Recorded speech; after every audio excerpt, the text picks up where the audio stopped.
Ciao tifoso bianconero, bentornati ao Finestra Bianconera. Hoje, sexta-feira, domingo tem jogo da Juve, eu já estou ansioso para essa partida diante da Fiorentina em casa, uma rivalidade que muitos pensam que não tem, né? Mas tem uma rivalidade muito pesada aí, porque dentre os times, dentre as torcidas que mais nos odeiam, a da Viola, a de Fiorentina, é uma dessas.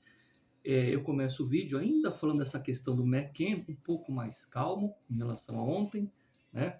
Um pouco mais tranquilo e atualizando para vocês o seguinte: quando eu me refiro ao silêncio, não é só da imprensa brasileira, é porque a gente acompanha, a gente está no Brasil, né? A gente está vivendo no Brasil e a gente acompanha as mídias brasileiras quando acontece esse tipo de coisa, como aconteceu na época do Lukaku, onde dois torcedores da Juventus, não era uma torcida inteira, dois torcedores foram reconhecidos pelas câmeras, a Juventus tomou providências, e esses dois torcedores, não podem mais entrar no Allianz Stadium. Um deles nunca mais vai poder entrar, porque já é maior de idade, e aquele que tem menos idade, por 10 anos, não pode mais entrar no Allianz, né? No entanto, eu vi alguns jornalistas taxarem a torcida da Juventus toda como uma torcida preconceituosa. E eu me sentiria no direito, então, de processá-lo, porque eu sou torcedor da Juventus e não sou preconceituoso. Aliás, na letra do nosso hino diz: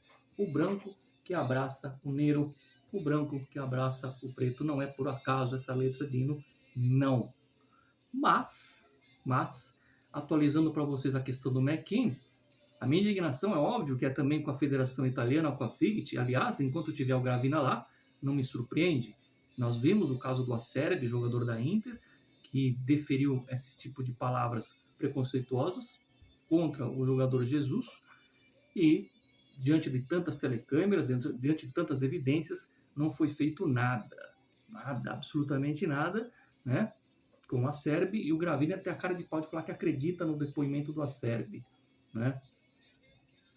Então, é só para pontuar que não é só a imprensa que eu pego muito no pé do Gravina e pela primeira vez na minha vida, em alguns jogos da Itália recentemente, como na última Copa das Nações, eu torci para a Espanha ganhar da Itália, eu não tenho problema de falar isso, né?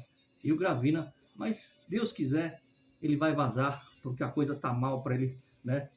Deve muitas explicações aí com algumas falcatruas que estão surgindo agora. Enfim, não deve durar muito no cargo da federação esse crápula. Isso é o que eu queria falar. E a Procura Federal já começa, o movimento da torcida na internet na Itália foi tão grande que a Procura Federal começa a ir atrás dos áudios, porque eles estavam no estádio, mas devido àquela...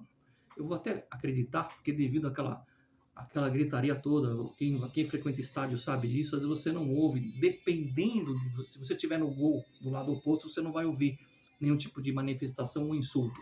E aí, integrantes da Procura Federal já estão analisando as imagens, evidentemente, com o som, para ver qual providências vão tomar. Já é um passo, né? Isso eu estou atualizando vocês, esse caso lamentável do McKen. Embora eu não goste do McKen como jogador, não tem nada a ver com o insulto pessoal do atleta. Isso você sempre contra, dentro ou fora aqui do canal. E por falar em gostar ou não de, de atletas, né? A questão do Vlahovic, que eu tenho pego muito no pé do Vlahovic. O Vlahovic, quando chegou na Juventus, eu gostei do discurso dele, né? Eu gostei dele chegar lá e falar, não, a camisa 7, para quem não lembra, ele chegou usando a camisa 7, que era de um certo Cristiano Ronaldo. Ele falou, não, essa camisa aqui para mim não pesa coisa nenhuma, né? Estava se referindo ao jogador, não à instituição. Né? Eu visto a 7 sem problema nenhum e com muita personalidade já chegou estreando fazendo gols. Ela fez um belíssimo gol, se eu não me engano foi contra o Verona, não tenho certeza, lá, foi fora de casa. E uma das maiores entrevistas que eu vi de um jogador da Juventus em sua apresentação foi a dele, do Vlahovic. Agora, quando o jogador cai de rendimento e começa a perder gols feitos, eu tenho que cobrar, eu tenho que ficar insatisfeito. Ele perdeu gols que não pode. Um cara que ganha o que ele ganha, e mesmo que não ganhasse o que ele ganha, não pode perder 3 gols feitíssimos contra o Napoli e não saber dominar uma bola contra a Inter. Podia até perder o gol com a Inter, Podia, mas dominar a bola, ele tinha que dominar uma bola daquelas, porque não é um jogador que foi contratado justamente pelo bom futebol feito na Fiorentina, então ele será criticado sempre, né? Eu não vou torcer contra o Vlahovic. E eu estou falando isso por quê?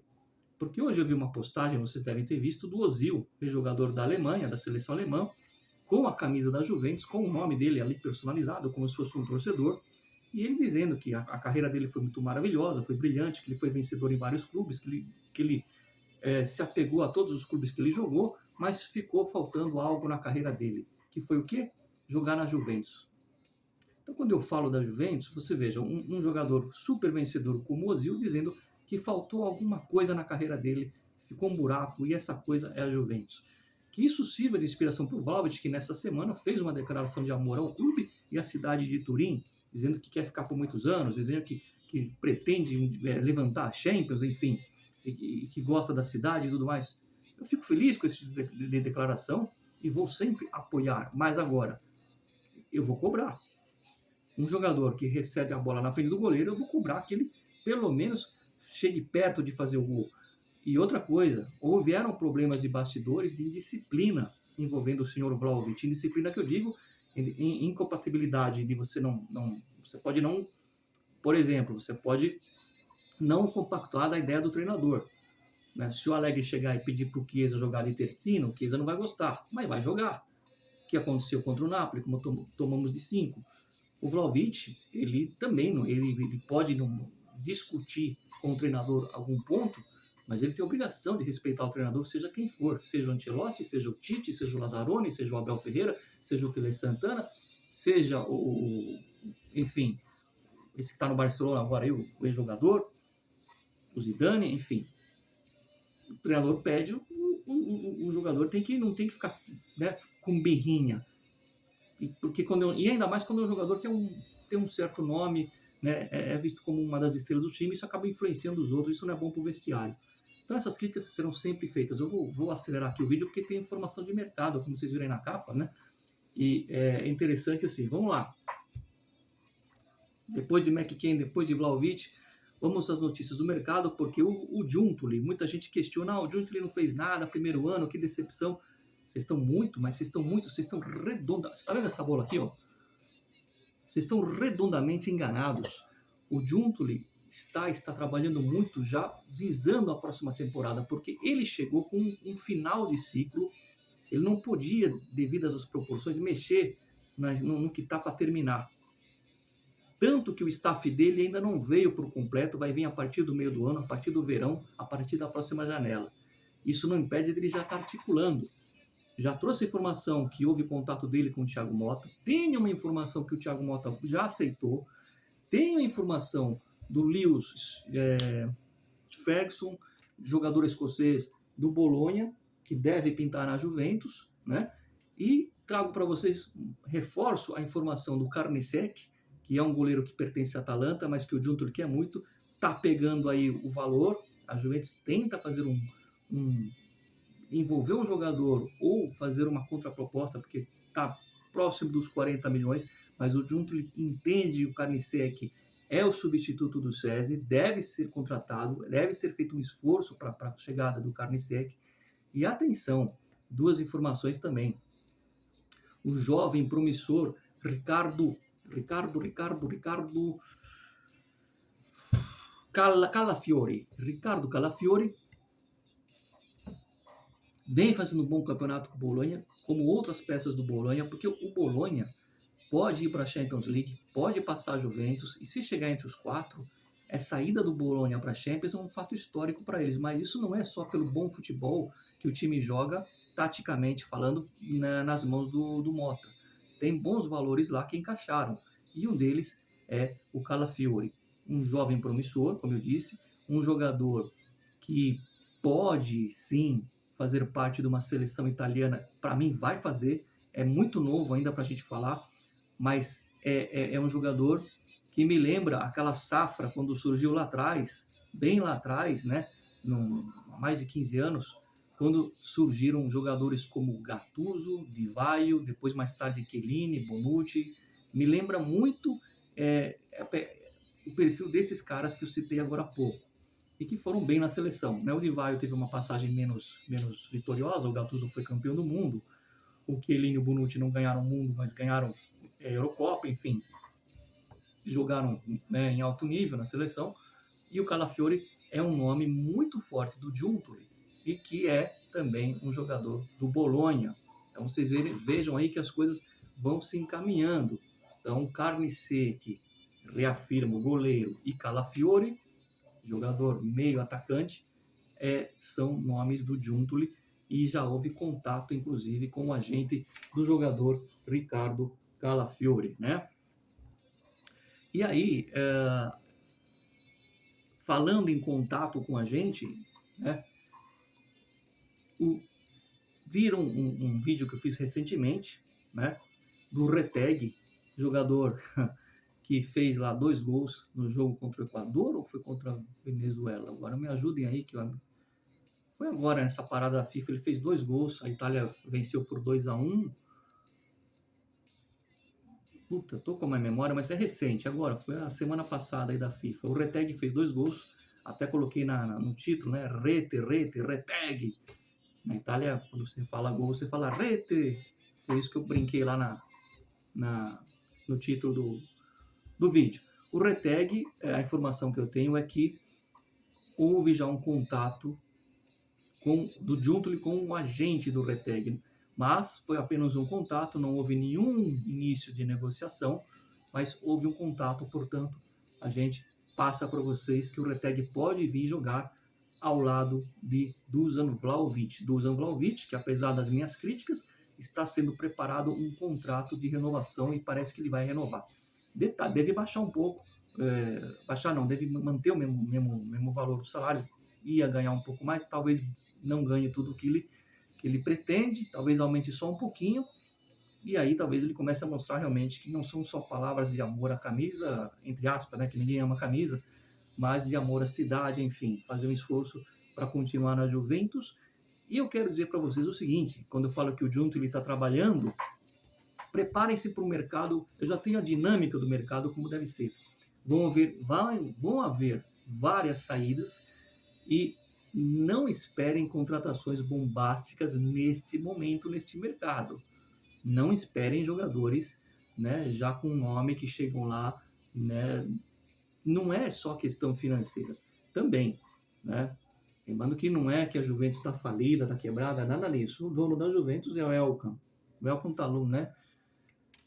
É uma questão de planejamento e ideia do Giuntoli na montagem desse time para o início de um novo ciclo. Tá me lembrando quando chegou o Agnelli e o Marotta lá atrás. Então eles querem um time jovem, com a idade média jovem, e é claro que você não pode pôr só os jovens para vestir uma camisa pesada como a Juventus, com alguns jogadores mais experientes. Esses jogadores, alguns já estão lá, como o Szczęsny e o próprio Dusan Vlahovic. Então, são esses caras que vão dar um equilíbrio no vestiário e referência na questão de você ter experiência com essa camisa. Mas, repito, o jovem valor do Bayern de Munique pode chegar. Esses jogadores jovens que eu citei estão em negociação, alguns deles. Então eu vejo uma Juventus, né, jovem, fazendo jus ao nome Juventus, né, que vem do latim, juventude. Então, eu sou super a favor disso, porque é um renascimento. Vai fazer mais ou menos o que o Barcelona fez aí, agora nos últimos tempos aí, pós-era Lionel Messi. Mais ou menos isso. Né? Não gosto de fazer muita comparação nesse sentido. A boa notícia, né, falando já visando a partida contra a Fiorentina, o Chiesa, que tinha um desconforto muscular, vocês viram que ele jogou muito bem contra a Lazio. Sábado passado ninguém foi bem, fez só uma jogada lá, e eu critiquei todo mundo sábado passado, não poupei ninguém. Chiesa treinou de boa e deve jogar titular, deve sair ele e o Dusan, os dois que terminaram contra a Lazio, que jogaram, desde o início contra a Lazio, vão começar jogando a partida contra a Viola no domingo. E aí eu quero terminar o vídeo falando dessa coisa de jovens, uma pergunta que eu vou deixar para vocês pensarem e responderem. Porque saiu aí um boato que o Solé, que está emprestado, né, na janela de verão, ao invés de ele voltar para a Juventus, o argentino Solé, que fez um golaço, né, com a seleção na data FIFA, o Solé poderia parar no time do De Laurentiis, no Napoli, né? Então essa notícia está crescendo. Mas eu vou deixar uma pergunta para vocês aqui, em relação ao Solé, que é um jovem talento que pertence à Juventus e é um perfil que agrada o Giuntoli e o Thiago Motta, suposto novo treinador. O Solé vai para o Napoli, não sei o que, então a pergunta é: será que o Solé vai sair? Será mesmo que o Solé não fica na Juventus? Interrogação. Por enquanto é só. Eu espero que vocês curtam aí com moderação a sexta-feira. Sempre Forza Juve fino alla fine. A gente volta domenica, domingo, tem partida contra a Fiorentina e eu espero que com uma vitória, e por que não, com o gol do Vlahovic, para eu voltar a falar do Dusan Vlahovic com gosto. Por enquanto, né, não dá para elogiar. Mas, vamos lá, que eu estou confiante que nós vamos vencer a Fiorentina no domingo. Sempre Forza Juve fino alla fine, like no vídeo, a gente se vê e o Giuntoli está trabalhando mais do que vocês pensam.